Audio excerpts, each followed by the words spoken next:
abducted at a beach resort on Samal Island, Davao del Norte. Philippine Army Captain Alberto Caber said the four were taken at gunpoint late Monday night, taking military and police by surprise. Ben Teshorna has details from Davao. Ben. Yes, Mai.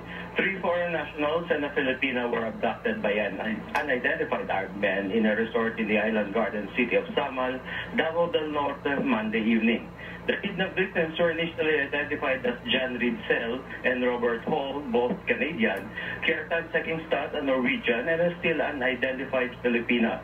The four were abducted in the Ocean View Resort around 11:41 p.m. last night.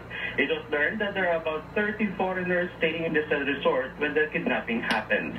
2 Japanese nationals were also injured when they attempted to stop the kidnappers from taking away the 4 victims. Authorities readily conducted pursuit operations.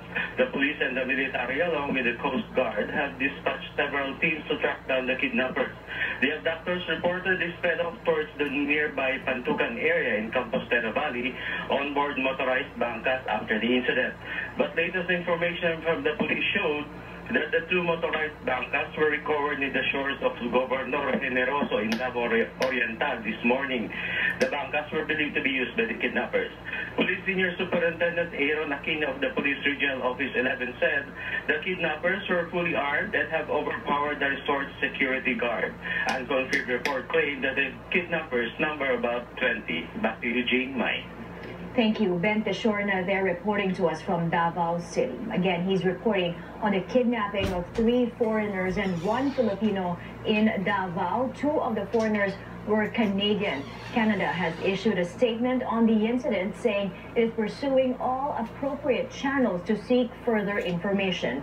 It adds it will not comment or release any information which may compromise ongoing efforts and risk endangering the safety of Canadian citizens abroad.